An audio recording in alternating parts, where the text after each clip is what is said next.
Olá, muito boa tarde. Está iniciando o nosso Liberdade de Expressão deste sábado, hoje, dia 4 de julho de 2026. Muito obrigado pela sua companhia, pela sua audiência.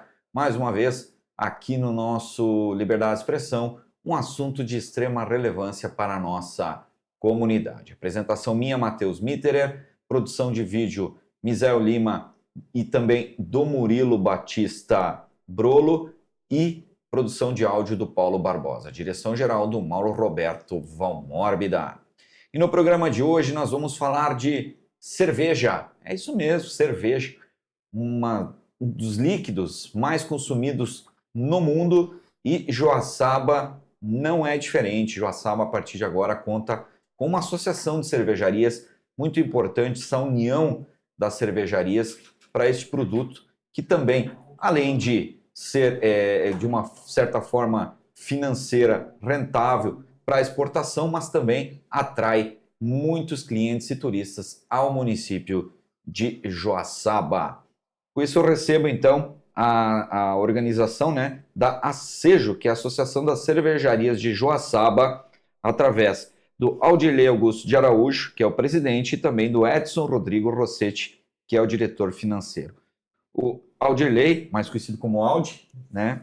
Ele é da cervejaria Travel Beer, e o diretor financeiro, o Edson, é da cervejaria Tendel. Obrigado pela presença de vocês aqui nos nossos estúdios, falando um pouquinho mais, né, sobre cerveja. A gente vai entrar no assunto de cerveja, fabricação, como é que funciona, mas a importância, né, deste movimento que vocês, de certa forma, concorrentes, estão se unindo para, né, trazer mais benefícios para o município de Joaçaba. Boa tarde. Boa tarde, Matheus. Quando a gente se reuniu em fevereiro para discutir sobre a possibilidade de uma associação, né, foi muito bem aceita, né? Até porque a nossa cidade ali tem 30 mil habitantes, 4 cervejarias. Então, até estamos com um número de cervejaria acima do padrão nacional, que geralmente é uma cervejaria para 25 mil habitantes, né? E além do mais, o potencial que as cervejarias já têm, né? Consolidadas, já premiadas. E nós criamos a associação pensando também não só no fortalecimento do nosso setor, mas a ideia também é fortalecer setores de gastronomia. Nós vamos fazer um trabalho em conjunto em parceria com a Prefeitura Municipal, com o Sebrae, e também buscando parceria com todo o setor de gastronomia da cidade. Edson, obrigado também pela sua presença. Obrigado, Matheus. Como é que você vê também, né, esse movimento que vocês estão formando a partir de agora? É que nem o áudio comentou, né? Então a gente vem para fortalecer tanto as cervejarias, né? Que com as cervejarias unidas aí fica mais fácil de trabalhar, né? Não é que não tem competitividade, né? Mas só vem a somar, acrescenta um pouquinho para cada um e fortalece o nome também da cidade de Joaçaba, né? Então a gente agrega mais pessoas, agrega mais conhecimento, traz mais de forma educativa também, né? Que a nossa ideia é ser de forma social e cultural também fortalecer as pessoas da cidade, demonstrar como que funciona uma cervejaria, fazer ações sociais, né? Demonstrando sem custo, né? Ou de certa maneira, quando a gente tiver algum custo, ter um repasse filantrópico, vamos dizer assim, né? Então, essa junção das 4 cervejarias aí só vem aumentar o conhecimento, né, e levar o nome de Joaçaba para frente. Como é que surgiu, né? Vamos começar com você, presidente. Aldi, como é que surgiu a tua ideia de eu vou fazer cerveja? Eu trabalhava no setor bancário desde 2012 e sobrava tempo nos finais de semana e comecei a fazer cerveja.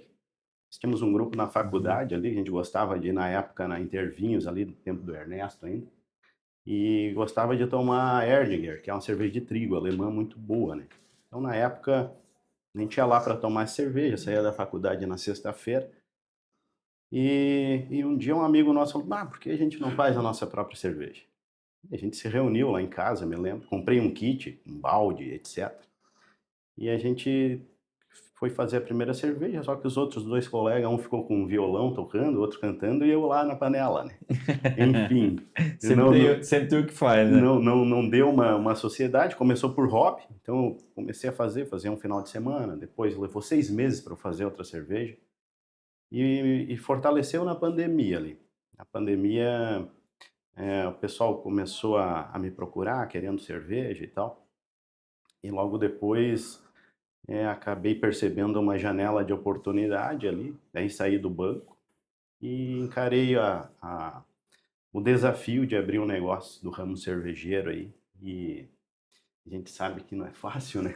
Mas é muito satisfatório você transformar todo um insumo, uma matéria-prima que às vezes vem de muito longe, vem de fora, né? Geralmente importado, e você transformar numa bebida ali que é consumida aqui na nossa cidade. Isso é muito satisfatório, você ter o produto final ali num copo e as pessoas gostarem, né? Então a Travel hoje já está em agosto, completa 5 anos. E a gente foi percebendo que aqui em Joaçaba foi se fortalecendo, foi abrindo uma cervejaria ou outra. E pessoas muito, como eu sempre falo, não são aventureiros, né? Abriram um negócio para fazer parte do mercado cervejeiro, nível nacional. E eu acredito que com a associação, ainda mais agora, a gente vai se fortalecer muito. Não só aqui na cidade, mas já vislumbrando modelos de associação grandes aí, como tem outras associações de cervejarias em vários polos cervejeiros do Brasil aí. Edson, como é que surgiu para você assim? Então, Matheus, para mim foi, de certa maneira, facilitar o acesso a produtos de qualidade de uma forma com um preço mais modesto, vamos dizer assim, né? Conforme o áudio comentou, né? Antigamente a gente tinha poucos pontos de venda de produtos de qualidade e eram produtos que ou eram exportados ou eram de outros estados que tinha, de certa maneira, um valor agregado um pouco maior, né? E acredito que a gente foi bem assertivo, né, Aldi? Hoje a cidade de Joaçaba possui 4 cervejarias com estilos, né, de cerveja muito bons e a um preço acessível, né? Então, de certa maneira, consegui atingir aquilo que eu sempre quis, né? Ter produto de qualidade com bom preço e não só para mim, né? Que a ideia era ter para mim, né? Mas aí colocando isso em prática, né? Empreendendo, de certa maneira, a gente facilitou para a população, tipo a região, né? Eu particularmente já experimentei as duas e são excelentes produtos. São vários os tipos de cervejas, né? Se a gente for ver, são centenas. Centenas. Como é que é? Deixa eu pegar hoje, eu vou dizer assim, a mais comunzinha é a Pilsen. Exato. Posso falar, Aldi? Pode, fique à vontade. Existem centenas de estilos, né, que compõem aí o BJCP. BJCP é como se fosse uma bíblia aí da cerveja, né, onde que tem datado, vamos dizer assim, todos os estilos que podem ser comercializados, ou se pode dizer que é um Pilsen, uma APA, uma IPA, né? Então o Pilsen ele é o mais comum aí da população, mas existem inúmeros aí estilos que conforme o tempo, né, já de cervejaria aí, de bar, a gente presenciou muito isso, que as pessoas que só estavam acostumadas a experimentar o estilo Pilsen, né, aos pouquinhos foram experimentando outros estilos aí e vem agradando ao público aí, né, graças a Deus, porque é sempre bom quando você faz um produto de qualidade novo, que a pessoa experimenta e aprova, né. Essa bíblia, digamos assim, cervejeira, ela é europeia. Depois ela veio sendo agregada aqui no Brasil também. Mas a cerveja em si começou na Europa, né? Historicamente ela nasce na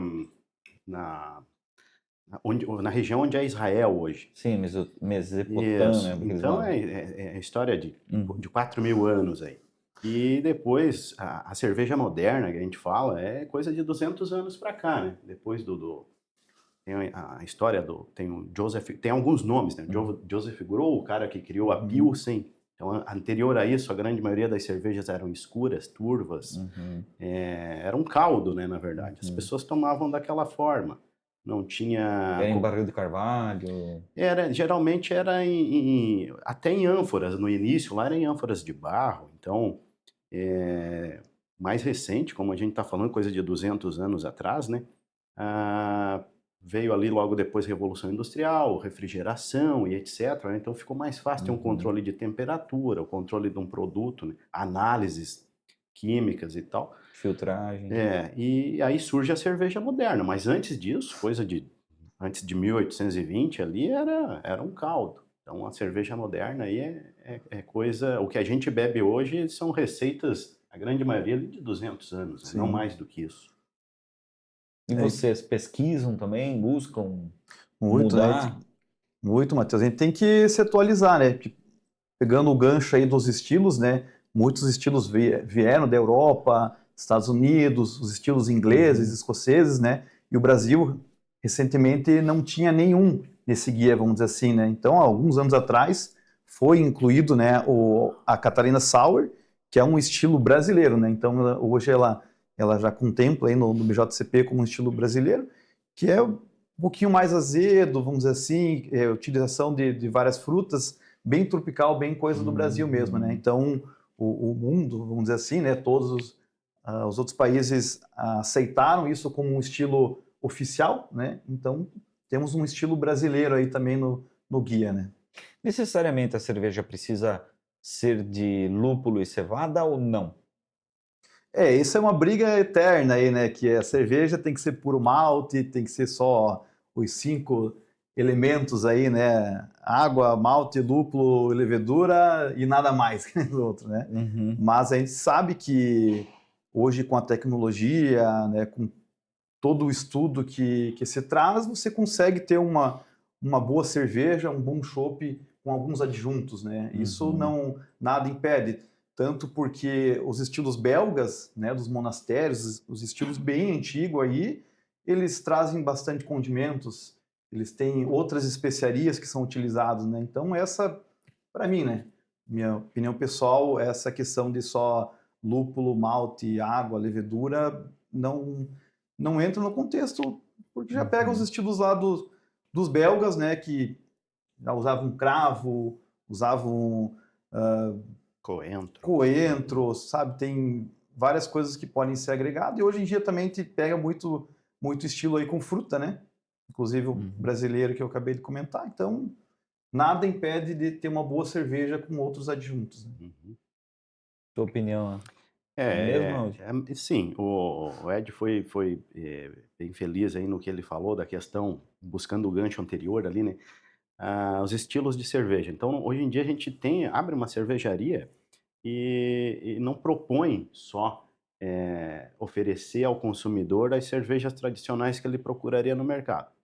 Tem cervejas, por exemplo, que o cara vai na cervejaria, vamos supor, vai lá na Tendel, ou lá na Travel, ou nas outras cervejarias que a gente tem na cidade, e ele fala, pô, eu gosto de uma cerveja mais leve. Mas se ele se propõe a provar uma cerveja, talvez seja a cerveja favorita dele que ele nunca tomou, Exato. né? Nem tem as Dark Lager, que são sensacionais, né? Você pega os estilos belgas também, que são cervejas muito boas, só que às vezes as pessoas estão acostumadas do que o mercado oferecia. Então, a partir do momento que entram cervejarias com propostas de oferecer realmente cervejas de diversos estilos, a gente também acaba ensinando, né, as pessoas a consumirem algo que até então elas não conheciam. E dali em diante, talvez ela entenda que, pô, se eu me propor a provar determinada cerveja, talvez seja a minha preferida, que eu nem conhecia, né? Isso por conta também da indústria, né? Da larga escala, né? Tipo, você vai pegar um determinado rótulo, eles produzem milhões de litros numa pegada, né? Vocês não, você já é uma questão mais artesanal, mais cuidadosa, né? Não que, gente, não estou falando mal da indústria, dizendo que a indústria não cuide, mas vocês têm todo um cuidado diferenciado, né? Para ter o que você quer de resultado final, né? E geralmente as cervejarias artesanais microlotes, né? Então são lotes ali de 250, 500, 600 até 1000 litros, vamos supor, né? Então o cuidado com aquele lote ali é muito maior. Então tem toda a gente sempre fala assim, não é também só a questão do insumo, né? Tem a questão do controle de temperatura, controle da produção, né? Não é, vou produzir a cerveja, colocar no tanque ali, vai acontecer a mágica, né? Basicamente, não é isso, né? Então, tem todo um processo que demanda ali todos os cuidados. Então, no método artesanal, eu diria, nos microlotes, existe um cuidado muito maior, né? É óbvio que em grandes cervejarias, eles precisam acelerar, né, os processos.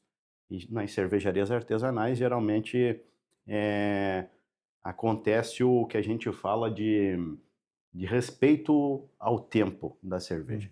A maioria das cervejas artesanais aí, para ela sair até o copo, leva 21, 30 dias, dependendo algumas belga, por exemplo, 60 dias, dependendo do estilo, inglês lá 90 dias. Então tem que ter também a paciência do produtor para ele chegar lá no final, pô, tem uma cerveja, vou entregar uma cerveja de qualidade porque eu respeitei não só a parte de produção, mas também a parte do tempo que ela precisa para ficar boa, né? Não é apenas vender, né, Matheus? É vender, mas com qualidade no tempo certo, né? E antes de entrar na questão de cursos, né, que obviamente vocês devem ter participado de alguns, né, porque vocês, mestres cervejeiros, podem começar brincando, mas depois se aperfeiçoam. E isso é natural, né, para uma questão de excelência. Os pratos hoje também, né, eu vejo que, tipo assim, quero comer um peixe, uma cerveja, determinada cerveja, como se fosse uma carta de vinho, vem a carta de cerveja. Isso é muito legal, né, você dizer assim, para um peixe você pode tomar esse tipo de cerveja, para um filé esse tipo de cerveja, sei lá, para um torresmo uma cervejinha mais leve. Muito legal isso também, né? Como é que funciona esse trabalho por parte de vocês? É bom, né? Tanto nós como o Audi, as outras cervejarias também têm o restaurante, né, anexo ao bar. Então isso é legal porque a pessoa pode ter essa experiência de estar, né, fazendo essa mescla da comida com a bebida, né? Agora no inverno é muito bom também fazer a questão do doce com a cerveja preta, a cerveja escura, né? Então é uma situação que harmoniza e você sai mais feliz lá do local, né? Exatamente. E tem também diferente de algumas bebidas fermentadas, vamos supor o vinho, né? O vinho ele é mais engessado nessa questão de harmonização, né? Então ele tem ali o vinho tinto, uma harmonização com coisas da terra, o vinho branco, a harmonização com coisas do mar e queijos, vamos supor, né? Aí tu pega a cerveja, ela tem um leque muito maior. Então, de cerveja mais leve, cervejas mais escuras, cervejas mais alcoólicas. Então, você consegue criar uma experiência gastronômica para a pessoa, uma comida bacana e com a cerveja certa para aquilo. E realmente muda tudo, assim. Se tomar cerveja, simplesmente tomar por tomar e depois você, vou fazer um teste aqui, muda o sabor da cerveja, você consegue extrair no teu paladar o que realmente a cerveja propõe, né? Temperatura de cerveja também, que a gente está muito mal acostumado com questão de temperatura, né? Quanto mais gelada, melhor. É óbvio que a gente está num país quente, né? Um país tropical. A tendência é que as pessoas querem a cerveja trincando lá, né? Mas tem cervejas que você vai perder qualidade Se ela estiver muito gelada. sensorial e paladar se ela estiver muito gelada, né? Entendi. Então tudo isso também, além do mais, né, a gente acaba trocando essa informação com o consumidor que vai no nosso estabelecimento e a gente vai, não diria ensinando, mas vai passando essas informações que para ele às vezes é novidade e a pessoa está procurando aquilo, ela está querendo aprender e consumir melhor, né? Existe a máxima da cerveja artesanal, né, que é o beba menos, beba melhor, né? Isso aí é um slogan que criaram no início do movimento cervejeiro, lá em 2010, por aí, e se perpetua aí porque realmente é essa a ideia. É importante isso, né, de que a cerveja artesanal, como vocês fazem, ela é para ser degustada, não é para o cara tomar um porre, né? Não que Tem alguns que tomam, levam para os né? dois lados, né? Não estou dizendo, eu também, cada um, né, mas Mas normalmente é de Pilsen que é o mais leve. É. Mas assim, né, complementando o que o Alge comentou, né, a experiência gastronômica ela completa, né, com o chopp, a cerveja e a comida, né? Você comer uma sobremesa, um brownie, um petit gâteau e tomar uma stout, uma cerveja um pouquinho mais adocicada, né, mais escura, mais potente, a experiência é diferente de você separar isso, né? Cerveja escura ela é mais doce, natural? Não todas, não todas, né? Tem algumas que, né, tem mais amargor, tem um potencial alcoólico maior. Não, o dulçor ele não vem em contrapartida à questão alcoólica, né? Então, Uhum. tem estilos aí que são cervejas escuras, mas tem 4,5% de álcool, que é mais baixo que uma Pilsen, que é uma cerveja clara e leve, né? Uhum. Então, não anda no mesmo ritmo a cor, o dulçor com o amargor, por exemplo. As famosas Maus Beer, não sei se isso é uma marca ou é um estilo de É um cerveja. estilo. Elas são mais adocicadas mesmo, né? Sim. E o porquê? Que colocam açúcar ou é uma... É o tipo do processo também, né? Os maltes que são inseridos são maltes diferentes do malte, só o malte base Pilsen, por exemplo, né? são vários tipos de São malte. vários, tem outros tipos de malte. No próprio processo produtivo, as rampas de temperatura, a caramelização, a sacarificação, ela altera totalmente o que você espera, né? Então, por isso que existem receitas, né? As receitas precisam ser seguidas. A maior dificuldade de um caseiro, né? Hoje nós profissionais fica um pouco mais fácil, vamos dizer assim, né? Mas o caseiro é você ter uma repetitividade, porque a receita ela precisa ser aplicada e o resultado final ser sempre o mesmo. Senão, cada vez você vai ter uma cerveja diferente. Ter um padrão, né? Então, para o consumidor final, isso não é legal, né? Uhum. Dentro dessa questão, né, da cerveja, você falou, tem uma receita, você tem determinado, eu não sei como é que funciona a questão do lúpulo, você coloca lá, né, para fazer a cerveja. E se você tirar um pouco antes, é um tipo de cerveja. Sim. Um pouco depois já vira outro tipo de cerveja. Ela continua sendo o mesmo estilo, vamos dizer assim, né? Se ela estiver dentro de um patamar, né, o guia, que nem eu comentei, o BJCP, ela tem um parâmetro que você deve ser seguido, né? Tanto de porcentagem alcoólica, como de cor, de amargor, dulçor, ele dá uma diretriz para você criar, né? Mas nada impede de você fazer uma Pilsen um pouco mais amarga, vamos dizer assim, do que um outro lote novo de uma Pilsen um pouco menos amarga. Uma Pilsen com 4,9% ou uma Pilsen com 4,6%.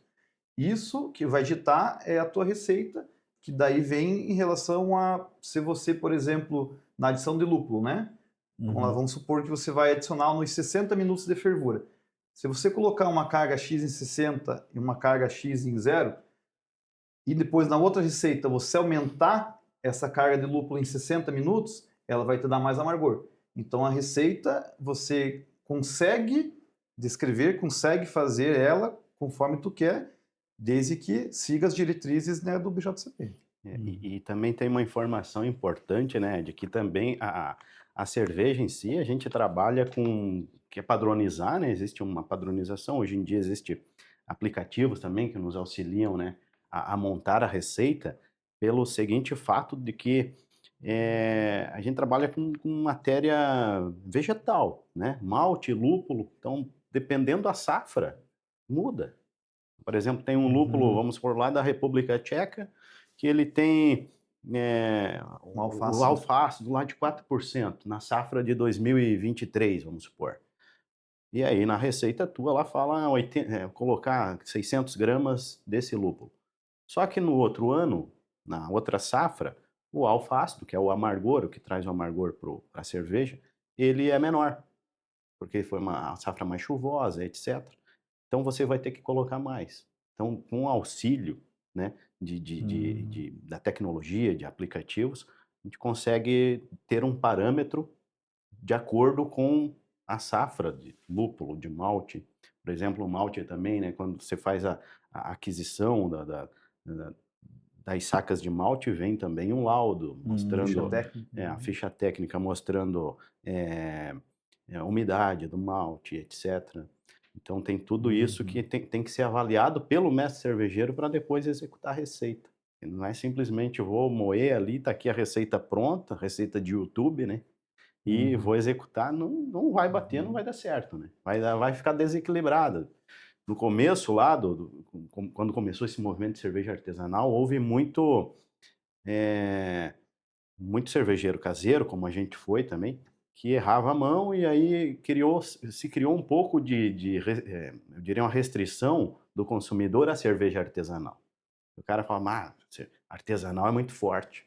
Mas, na verdade, era o método que o cara fez ou ele tomou a cerveja no lugar errado, né?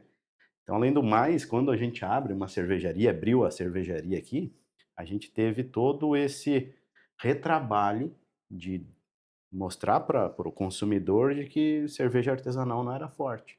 Vai depender do estilo que você tomar, né? Como o Ed falou, não é por causa da cor da cerveja que ela vai te dar o parâmetro que ela é mais forte. Às vezes ela é mais fraca do que uma Pilsen, né? Uhum. As pessoas têm esse comparativo, às vezes, na cerveja Essa escura. percepção, né? Eu não quero porque é muito forte. Não, prova para depois descobrir que não é nada daquilo, né? A questão, né, da matéria-prima, ela é toda importada ou tem nacional também?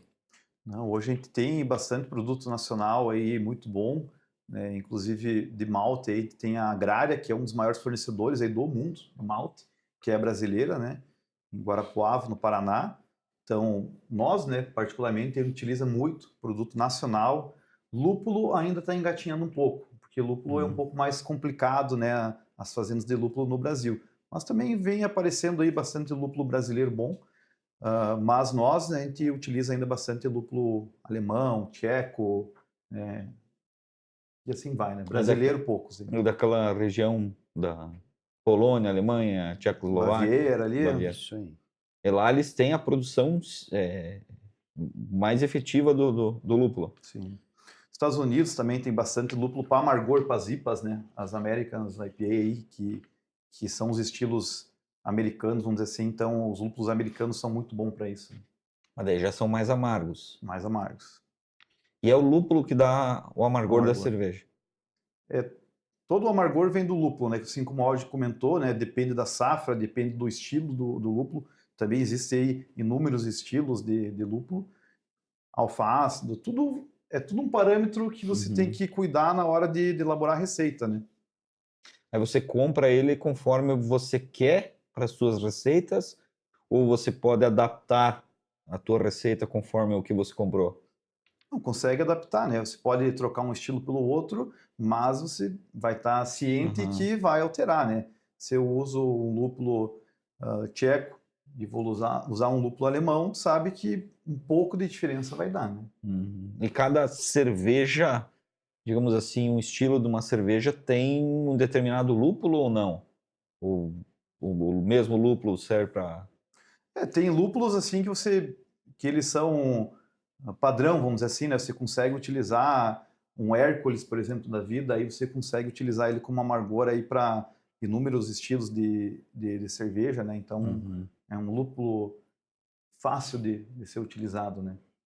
E o álcool da cerveja ele vem por conta da fermentação, assim como o vinho faz. Exato. Todo o álcool vem da fermentação, que transforma os açúcares fermentáveis, né? Que o açúcar daí ele vem, né, da extração do malte, né, durante a mostura. Existem outras técnicas, outros meios de você estar adicionando, vamos dizer assim, né, para ter uma densidade maior, para ter mais açúcares fermentáveis, para aí durante a fermentação ter um volume alcoólico maior, né? Por exemplo, nós temos na cervejaria ali cervejas de 4,5% com cerveja de 16% de álcool, né? Então, vai do que tu quer, né? Tu quer ficar tontinho rápido?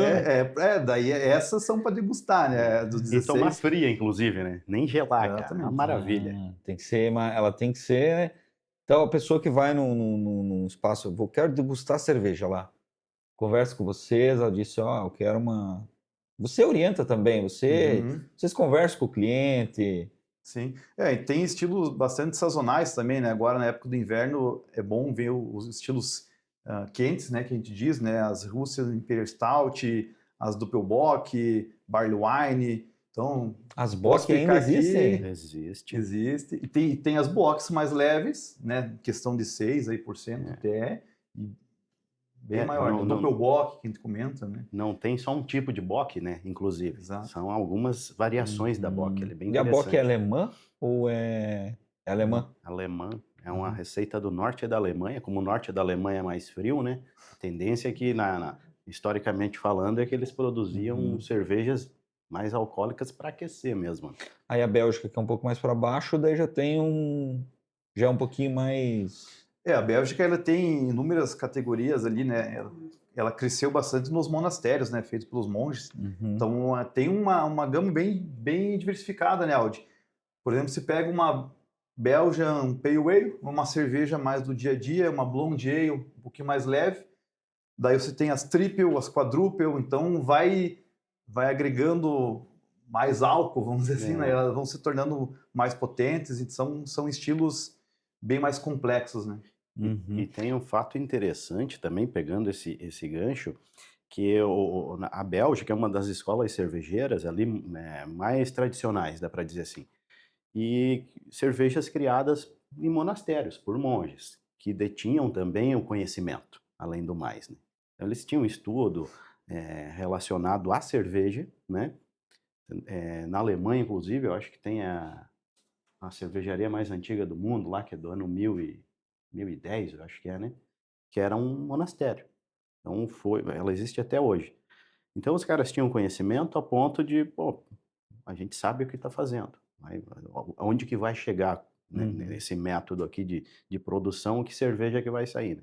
E realmente, as cervejas belgas ali são as que têm o maior teor alcoólico, assim. Mas também tem as blonde ali também, né? Também com São potencial leves, alcoólico, mas não tão agressiva como uma Triple. Exatamente. Então Até existe uma história, né, Aldi, que eles faziam esses estilos, eles separavam, né? Por exemplo, as Double, né, também, que é dos monges ali, das belgas, eles faziam para ser tomado em dias festíveis, né? Natal, Páscoa, desse tipo, né? Tá. As blondes nos dia a dia, as Triple, por exemplo, que eram as mais alcoólicas, eles só serviam para os viajantes. O pessoal que passava pelos monastérios, que estavam viajando, eles paravam, e era oferecido, eles tomavam as Triple, que daí o cara realmente que era uma bebia, refeição, né? e daí ele capotava, em resumo, né? Que era para o cara chegar cansado, beber e dormir. Então, eles separavam também as classes, assim, para o seu dia a dia, para festividades, assim por diante. Dentro dessa questão, Alemanha, Bélgica, outros países que têm a cultura também, acho que a Holanda também tem, né?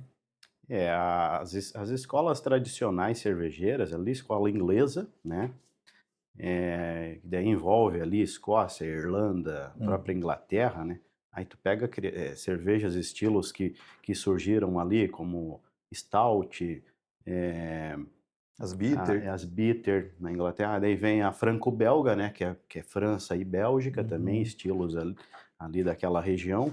Escola alemã, né? As 4 grandes escolas. E a escola americana mais recente, que na minha opinião a escola americana é uma reedição das outras 3 escolas, né?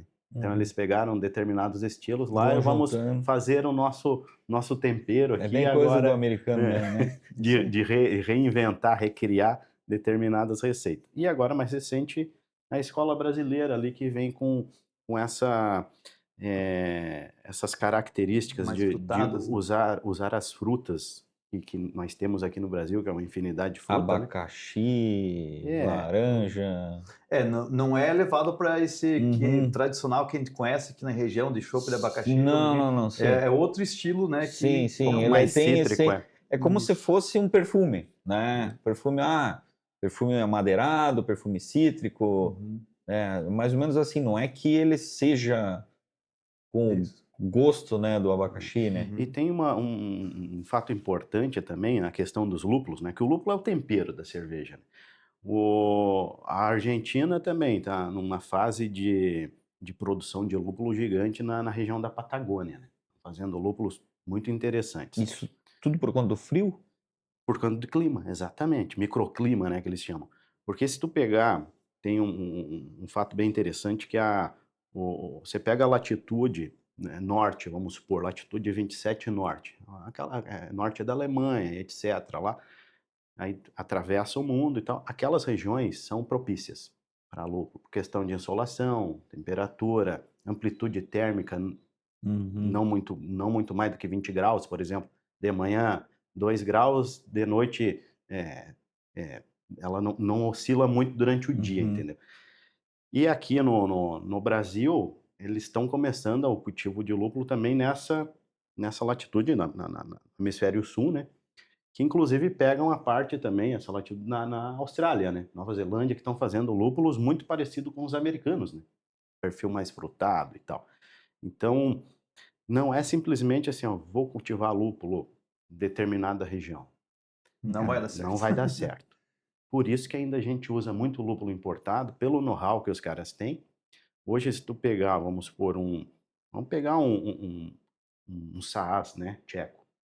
É um lúpulo nobre, assim, também que dá para fazer diversos estilos de cerveja. A gente paga uma quantidade X o quilo, né? Tem aqui Isso em dólar. e já chega nacionalizado em reais aqui, pela importadora, né? Aí tem os que tentaram fazer no Brasil, a mesma variedade, talvez mais caro, né, Ed? Ou próximo. Aí Mais. mas daí tu corre aquele risco assim, será que vai me entregar ou já vou direto no pacotinho verde lá, que eu tenho certeza que vai. Então a gente sabe até Uhum. não é uma coisa que dá para ficar Vai arriscando entregar o também, né? perfil, né? Vai entregar o É, perfil que você deseja, né? então é bem. O lúpulo ele é muito complexo nessa questão. O Brasil vai chegar nesse momento, demora, porque como a gente estava falando, né? Mas daí vai ser aquela região do Rio Grande do Sul, lá Tem que mais ser uma embaixo. região mais seleta ali, né? Pelo seguinte, pode plantar, vamos por São Paulo, né? A região da Serra, lá em São Paulo, dá para plantar. Só que o custo que eles vão ter de insolação, ter que usar, tem em São Paulo, se eu não Se me engano, torna eles muito, usam muito custoso. é, é, iluminação artificial para completar, Ah, cara. como faz em campo de futebol para poder essas arenas modernas agora? Para completar o tempo de insolação. Uhum. Então, o custo fica inviável. No final das contas, eles não conseguem fazer com que a própria natureza entregue para eles um produto pronto, Uhum. tem que usar alguma coisa artificial, né, iluminação artificial, vamos supor, para eu conseguir uma safra boa. Então, tem coisas que não dá para adaptar, né? Literalmente ado, cada um no seu quadrado, né? Cada um no seu. Gente, vocês falando, a gente tá falando bastante de cerveja assim, mas vocês estudaram, né? Vocês começaram em casa brincando, vou fazer minha cervejinha aqui com meus amigos, o amigo um ali só queria beber e outro queria tocar violão. Aí não dá. Eu fiz o meu primeiro curso relacionado à cerveja, foi um beer sommelier que eu fiz em Curitiba por 6 meses. Então eu ia para lá de 15 em 15 dias, na sexta-feira, e no sábado de manhã começava as aulas, ia das 8 da manhã, tinha um intervalo de meio-dia e até às 6 da tarde. E na grande maioria, e no domingo também, então era sábado e domingo, era muito intensivo. E na grande maioria das vezes era degustando cervejas, cara. Então, teve dias ali que era 30 degustações. Chamando No Jesus final de do dia, Genésio, no né? final do dia você estava zero, né? Mas a gente aprendeu nesse curso eu aprendi muito a identificar, por exemplo, dar um problema na cerveja, em que momento do processo que me ocasionou aquele problema. E aí depois eu parti para a tecnologia cervejeira, daí me formei tecnólogo cervejeiro, e também foi um curso que me abriu a mente, assim, na parte mais técnica, né? Puxa mais para a parte química Uhum. da produção de cerveja. E como o Ed falou, e daí sempre se atualizando, né, em, em novas tecnologias, novos métodos de processo, nossos próprios fornecedores, né, também eles sempre estão Auxilio, né? passando informação e auxiliando, né. Matheus, eu comecei há 14 anos mais ou menos, né? Então naquela época, eu acho que o auge também mais ou menos foi nessa época, era um pouco mais difícil, né? Você não tinha tanto acesso à informação, né? Então hoje fica muito mais fácil se você tiver vontade, se você querer, Uhum. né? Então antigamente você tinha poucas pessoas que tinham esse conhecimento e poucas pessoas que repassavam conhecimento, né? era muita questão de internet, e internet a gente sabe que tem muita coisa que não compensa, né? Então, se tu puder me abrir esse espaço, né, Matheus? Hoje, nós como associação, a gente está com o nosso primeiro projeto aí, né, Aldi, dia 18 de julho, então a gente vai estar fazendo uma abraçagem colaborativa, né, aqui na cidade de Joaçaba. Essa abraçagem, essa primeira versão aí vai ser na cervejaria Tendel, ali com nós, né, mas vai contar aí com a parceria de todas as cervejarias, que a gente vai demonstrar, né, de forma gratuita para quem quiser comparecer lá, o processo do início ao fim de como faz cerveja, né? Vamos ter uma degustação do malte, do lúpulo, você poder sentir o aroma de cada tipo de lúpulo, né? Você degustar o malte para ver qual que é o malte torrado, que é o que faz a cerveja escura, o malte base Pilsen, né? Então, nós como associação, a gente já tem essa primeira frente aí, que é beneficente, né? A gente não vai cobrar entrada para dar esse treinamento, para abrir esse espaço. A gente só pede aí que questão de 1 quilo de alimento, né, não perecível, que a gente vai estar doando para alguma instituição instituição filantrópica aí, né? E Bacana, interessante gente. também, Matheus, que a associação também vem para esse fim, né? E a gente tentar mostrar como funciona, né? As cervejarias, parte de produção, porque às vezes tem muito jovem também querendo se interessar, e a gente também acaba criando daqui a pouco novos profissionais para facilitar também a Pra mão nós. de obra na nossa cidade, mão de obra cervejeira, que hoje é a gente que tem que fazer cerveja, né? É nós que temos que pôr a mão. Porque é uma mão de obra que é difícil de encontrar, né? É, ela demanda é a mão de obra muito técnica, né? Então ela demanda de um pouco mais de conhecimento, né? Então, com isso, a associação também vem para esse fim de entregar conhecimento para quem tem interesse na área, para no futuro até o cara aprende ali e tal, ele já consegue até um emprego ali, logo mais na frente, uma das cervejarias, né? Que bacana isso também, né, de vocês estarem abrindo o espaço para as pessoas que se interessem, e também, né, oportunidades, né, pro povo. E importante também, né, essa parceria de vocês com a prefeitura, com o Sebrae, que vocês buscam, né, movimentar também, né, o setor gastronômico e turístico aqui no município. A prefeitura de Joaçaba, hoje ela tem uma secretaria de comunicação, cultura, turismo e eventos muito forte. Com o Paulo, né, o Paulo Krause como secretário, tem o Vinícius, que também faz parte da pasta, são os caras que abriram as portas da prefeitura para nos auxiliar como associação e estão nos dando total apoio e respaldo também para criação de eventos que vão vir. Já a gente já está criando um calendário de eventos. Ontem, inclusive, estivemos reunidos lá com eles, né, inclusive com o Sebrae, né. Também já gostaria de agradecer também essa parceria, esse apoio que eles estão dando para a associação, né, a pasta ali da Secretaria de Cultura, né, porque cerveja também é cultura, né, e com a cerveja e com a gastronomia a gente também quer potencializar e fortalecer Joaçaba nesse setor, né, nesse setor de turismo gastronômico. E o Sebrae também está respaldando ali o Alisson, inclusive, é um cara que já vem desse setor, tinha Hop Valley ali, trabalhava sempre com produto bom, com cervejas boas, numa época que se falava muito pouco de cerveja artesanal, né? Então também foi um cara que nos ajudou a dar esse pontapé aí, e hoje ele está no Sebrae ali nos auxiliando. Então uma parceria que a gente fala em sinergia, né?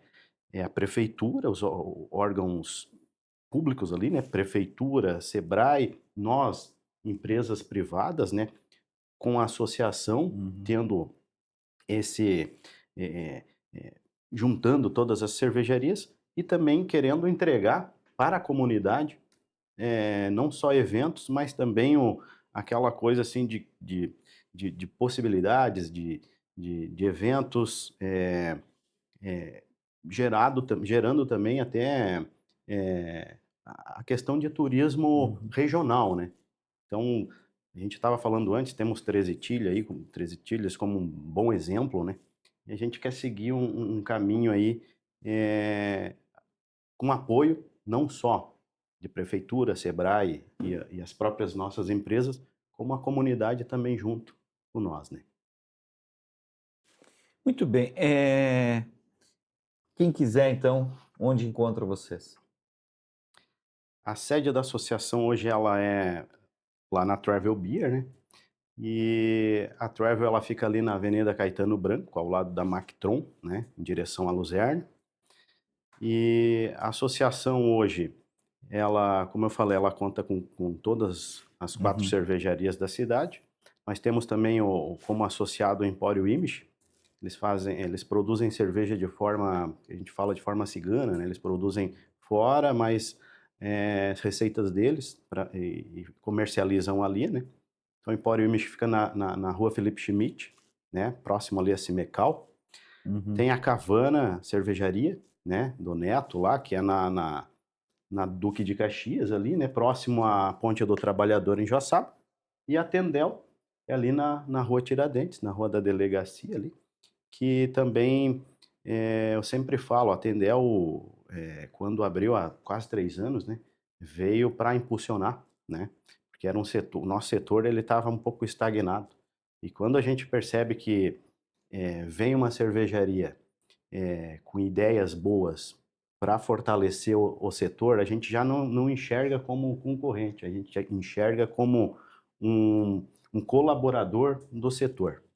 É isso que a gente está vislumbrando como associação, né? Então, está dando muito certo, a gente está com essa lua de mel aí da associação, que eu acredito que vem para entregar muita coisa para a comunidade e para a região no geral aí, né?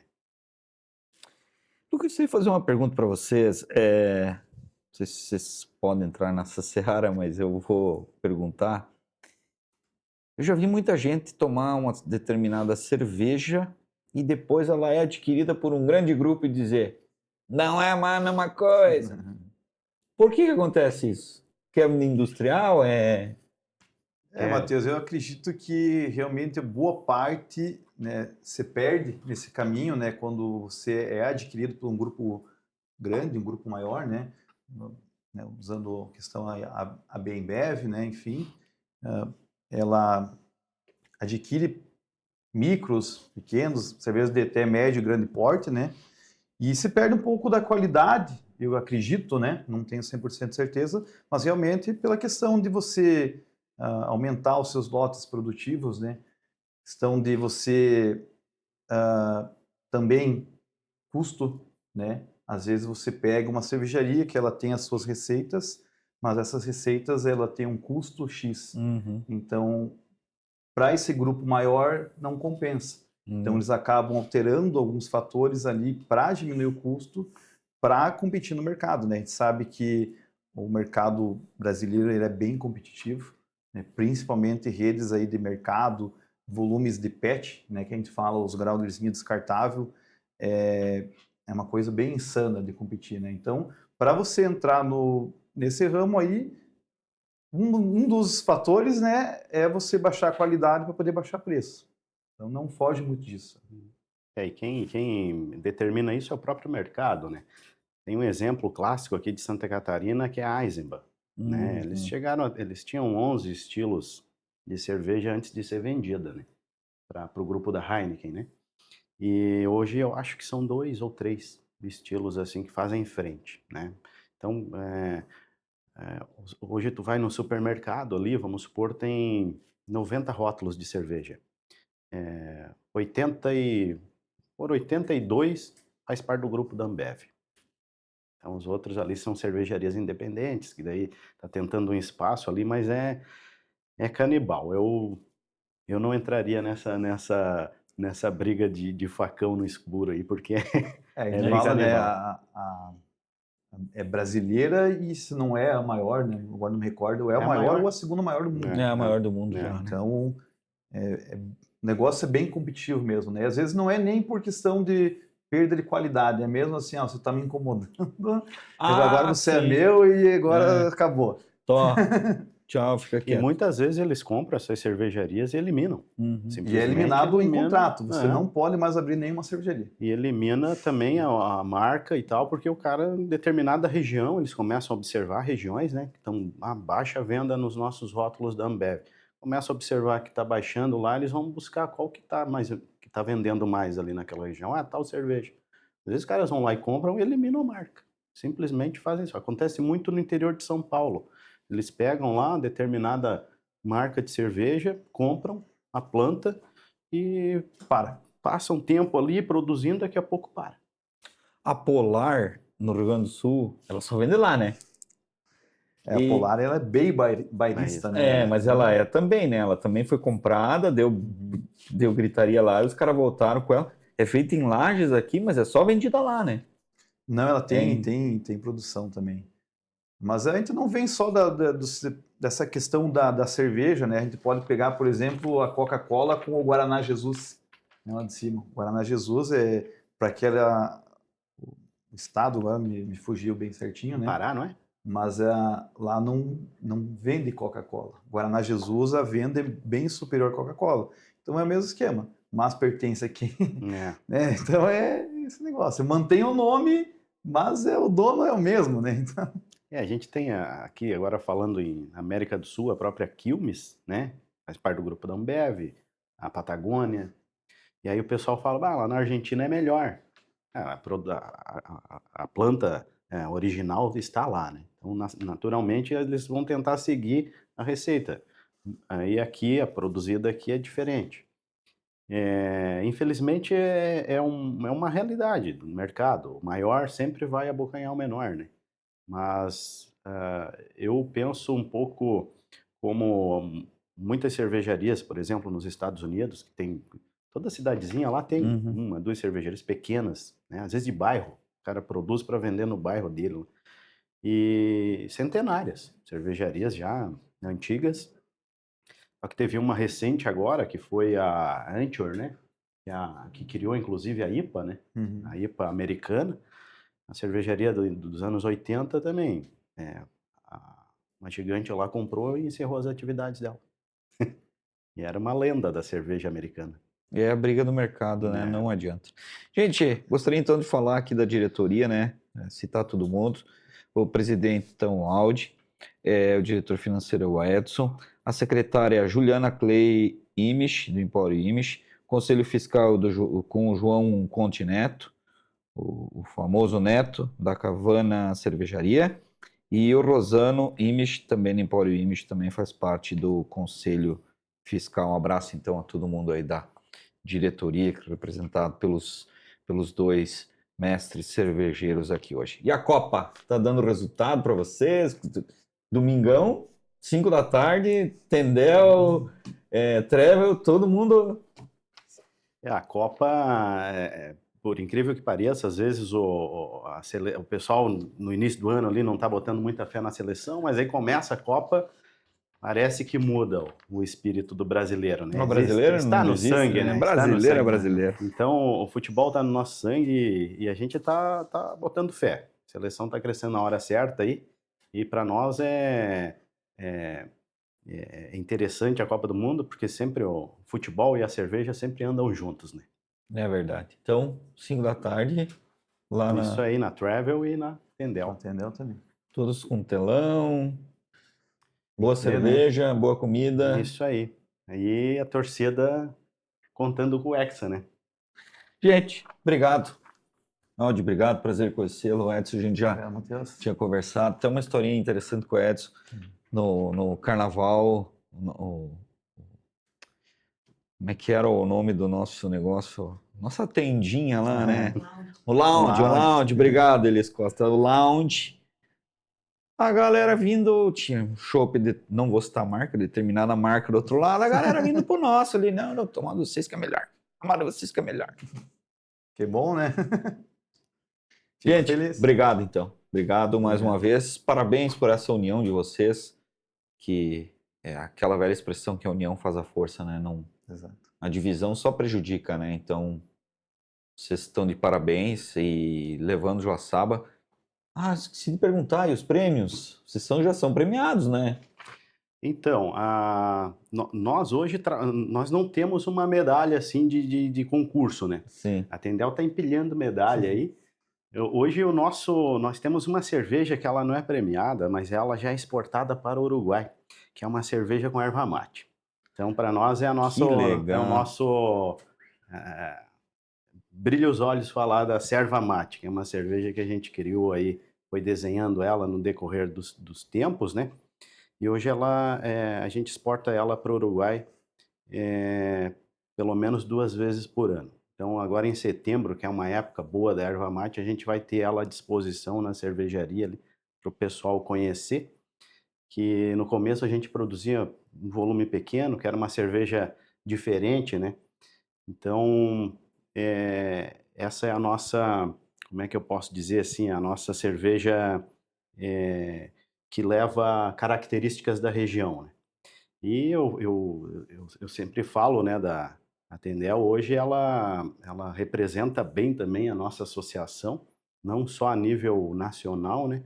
E foram ousados, eu diria, de levar uma cerveja belga, estilo belga, num concurso na Bélgica e trazer medalha, entendeu? Isso aí para nós Vocês foram chutar os homens lá. aí que para nós Conseguimos, hein? para nós, como cervejeiro, assim, é um feito de muito orgulho. Eu não enxergo assim como, pô, é meu concorrente ganhou uma medalha. Pô, nós estamos em Joaçaba.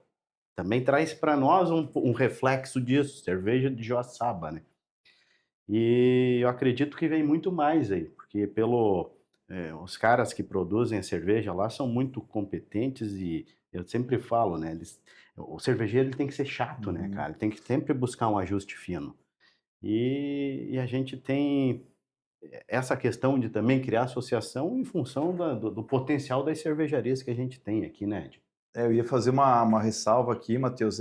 Eu estou aqui representando a Tendel, né? Mas a gente possui mais 2 mestres cervejeiros, vamos dizer assim, né? Que é o Ellison e o Jean. Então a gente juntou a experiência de cada um, né? De nós 3, né? Para construir a Tendel. Hoje, fixo, vamos dizer assim, né? Quase 100% só ele é o Ellison, né? O mestre cervejeiro.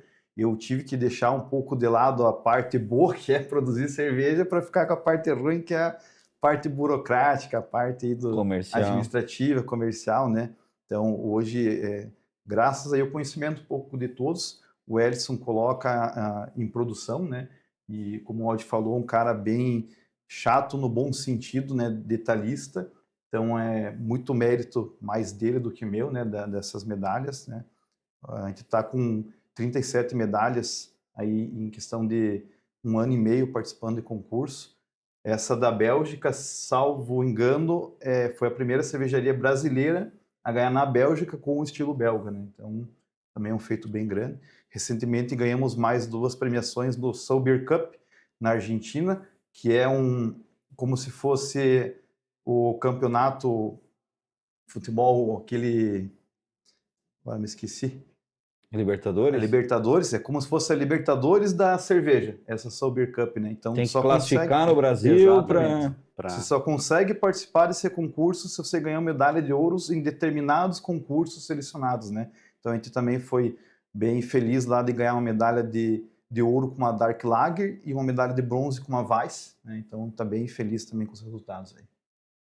E veja bem, Matheus, o Ed fala em medalha de ouro na Dark Lager. Um estilo que o pessoal às vezes nem conhece, né?